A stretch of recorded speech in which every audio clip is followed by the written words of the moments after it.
get the thing straight once and for all. The policeman isn't there to create disorder. The policeman is there to preserve disorder.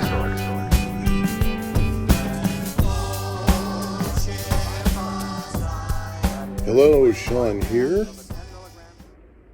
Please pardon the rough quality of this video. This is just me holding a smartphone, and I just want to take a little bit of a break from my weird records and talk about some of my more normal records. And this is May 16th, 2024, the 58th anniversary of the release of this masterpiece, my favorite album of all time. And it was recent, no, it was about a year ago actually, when Eric Alper, posted on Twitter that there are some people who love some albums so much that they have 2 copies of it. And all I could think was, Eric, you are so adorable. But before I get into that, I just want to show you a couple of other things that I have in my collection. This one I might actually feature on an episode of my weird record collection. It is called Mr. D's Machine. If you know the Pet Sounds story very well, then you know already the story as to why I'm showing this. I found this not terribly long ago, sometime within the last year, I think, at Laurie's Planet of Sound on the north side of Chicago. Let's see, there's is there a track listing? Let's see, this is a record of train sounds. So let me see if I can find it here. There is a track on here. I don't want to read the whole thing because, hey, time. But there is a track on here that covers a train called the Owl. The significance of the Owl is that it is the sound that is used at the end of the Pet Sounds album as Caroline No fades out. It comes right from this album, from Mobile Fidelity Records, Mr. D's Machine.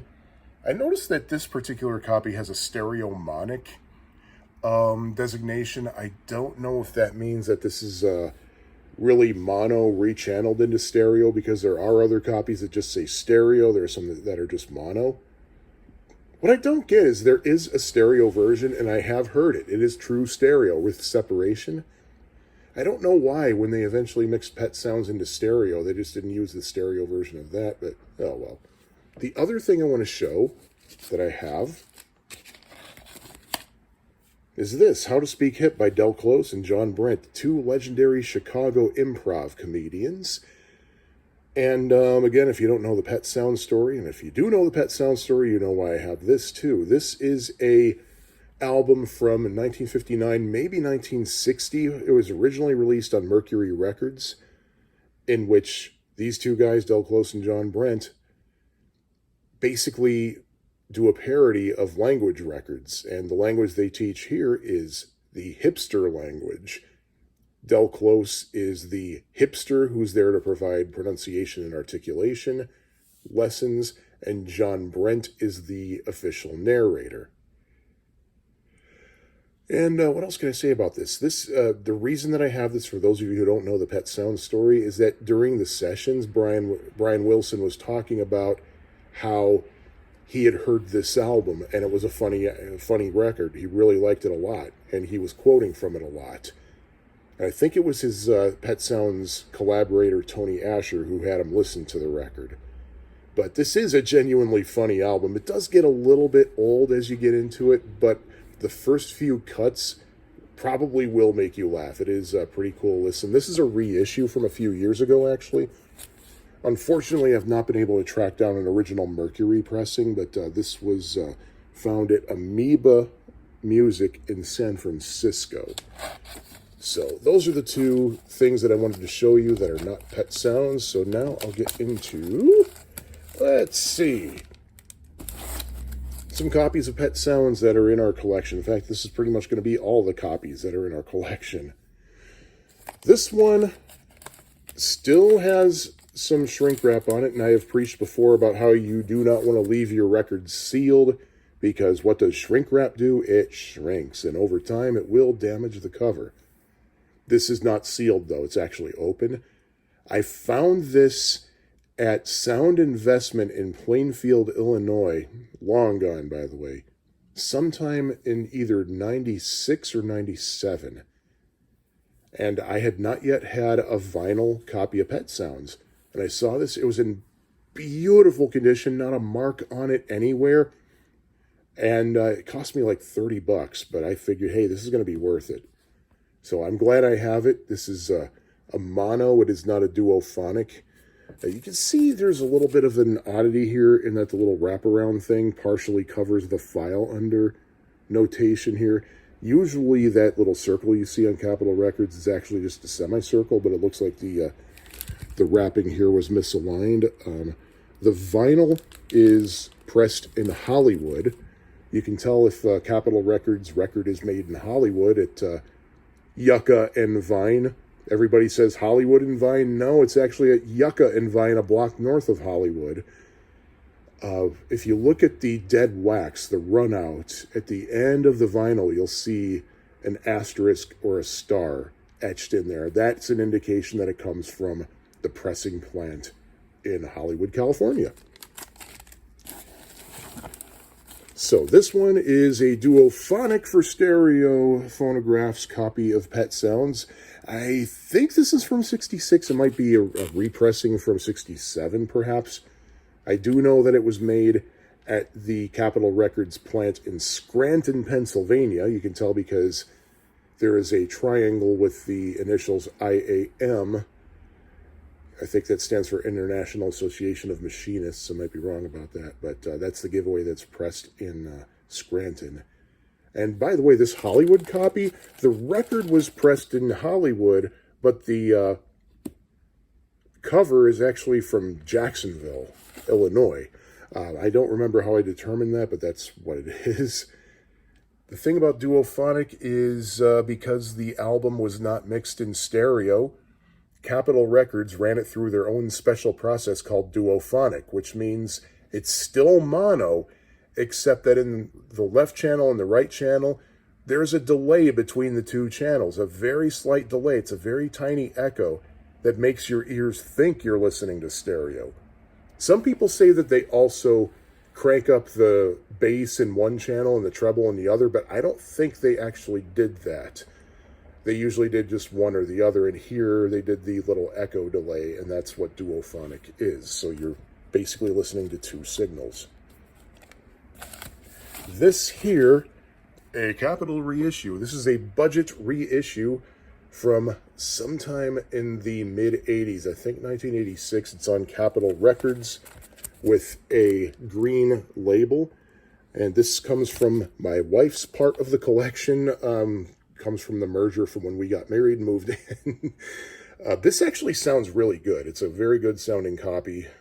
They mastered it nicely. Despite it being a cheapo reissue, it sounds really good. None of the songs are missing. Many Beach Boys albums, when they were reissued in the late 70s and the mid-80s, were missing a couple of songs. This was one of them that was left intact.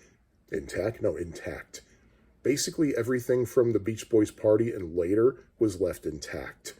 Some, but not every single one of the earlier albums was missing a track or two, or sometimes three, I think, but this is fully intact.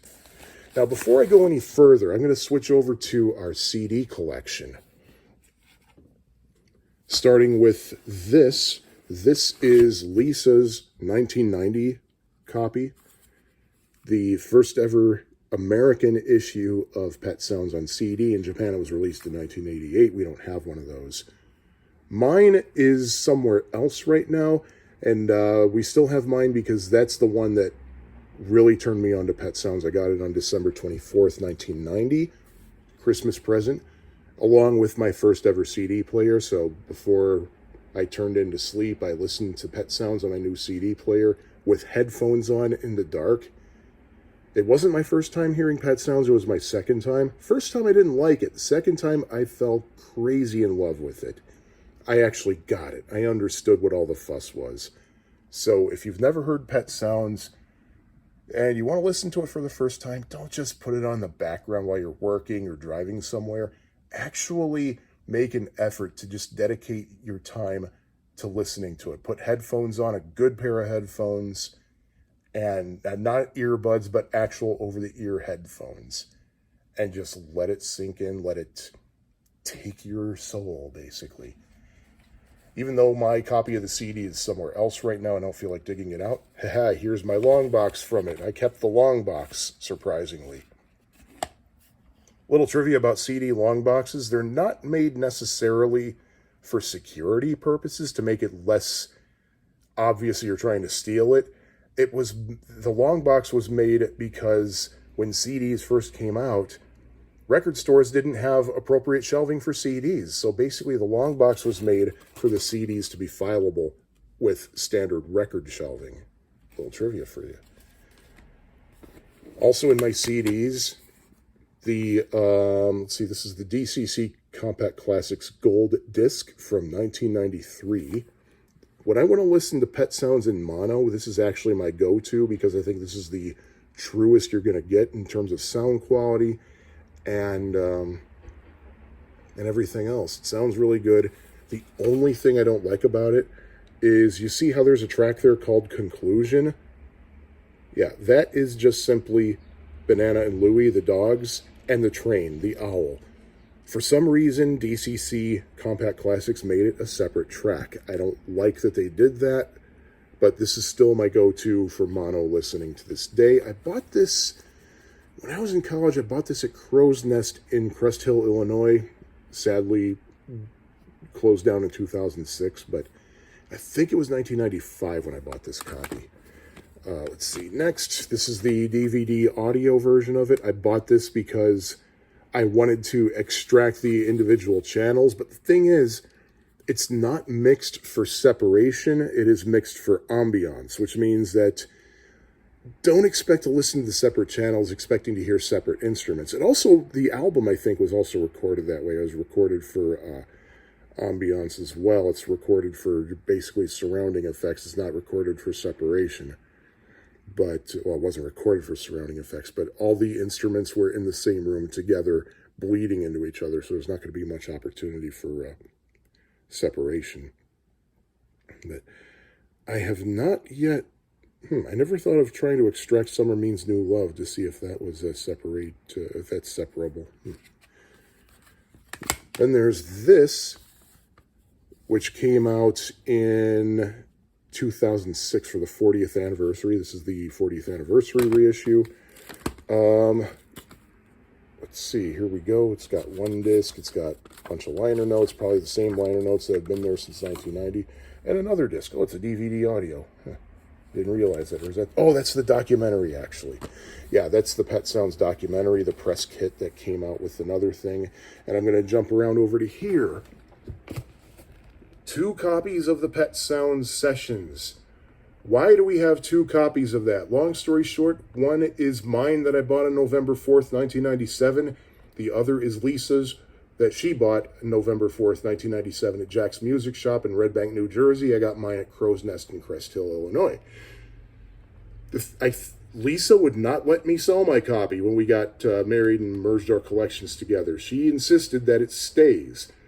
I'm guessing I don't know why she maybe kept my Good Vibrations box set too, but both of ours are there.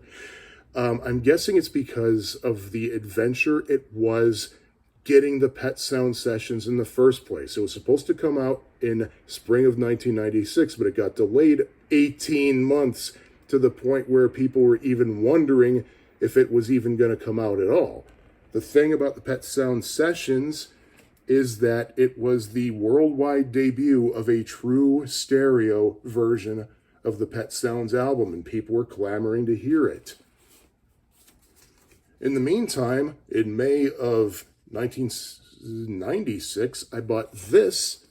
Well, I actually bought a magazine, CMJ New Music Monthly, June 1996 edition. Why did I buy that? I didn't read that magazine usually because each issue comes with a cover CD. This cover CD has I Just Wasn't Made for These Times from the Pet Sound Sessions in full stereo. When it looked like that might be the only thing we'd ever get from that project, I ran out and bought that. I listened to I Just Wasn't Made for These Times, and it sounded phenomenal. Just from pressing play, I almost fell on my butt listening to that thing. And also in our Pet Sounds collection, we have the Pet Sounds 50th anniversary set. It's basically a reissue of this, but with more stuff on it. And now I can safely talk about this. This is a double CD. There are 2 CDs in here, I think. Oh, actually, no, it's just one. They fit both of them on one. Okay.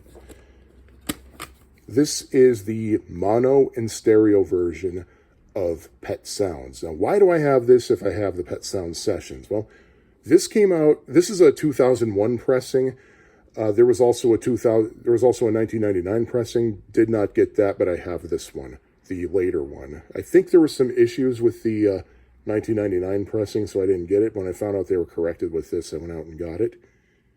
But why do I have this if I have the Pet Sounds Sessions, which contains Pet Sounds in stereo? Simply because when they first made the Pet Sounds Sessions, not all of the original multi-tracks could be found. There are a few things they had to fudge. For example, Wouldn't It Be Nice? The more common version of Wouldn't It Be Nice that came out on Pet Sounds, it came out as a single, was out on numerous compilations, and if you heard it, that's what you heard. You had Mike Love singing the bridge. Maybe if you think we should pray. The thing is, the multi-track with Mike's vocal could not be found in 1996 when they did the Pet Sounds Sessions, so that stereo mix has an alternate take with Brian singing the, not an alternate take, but Brian Wilson sings the bridge in that one. This one, however, the stereo mix actually has Mike's vocal on it. They were able to do some kind of studio trickery. I don't know if it was like out of phase synchronization or EQ or what, where they were actually able to fly it in. And so now if you were to buy a brand new stereo copy of Pet Sounds, that's the version you're going to hear. You're going to hear the one with Mike's vocal. Also, the 1996 Pet Sounds stereo mix, You Still Believe in Me, Brian's vocal is single-tracked. Unlike on all the mono versions, it's double-tracked. Well, this one has a double-tracked Brian vocal on it. So, got it for completion's sake. And speaking of completions, this is a vinyl copy of the stereo version of Pet Sounds, the first ever stereo version. I'm not 100% sure when this came out. I want to say 1999, but I could be wrong. And finally, last piece of Pet Sounds in our collection. This is a dual vinyl version. And here's the reason I bought it. Colored vinyl. I am a sucker for colored vinyl. The yellow is mono, and the green is stereo. The stereo record sounds really, really good. The mono one, in my opinion, sounds like total garbage. Oh, speaking of which, speaking of total garbage, there's one other thing I forgot to pull out here. Here, we'll go over to my Beach Boys collection here. And let's see. Aha, I also have this. Again, if you know the Pet Sounds story, you probably already know this, but this is the album that came out on May 15th, 1972.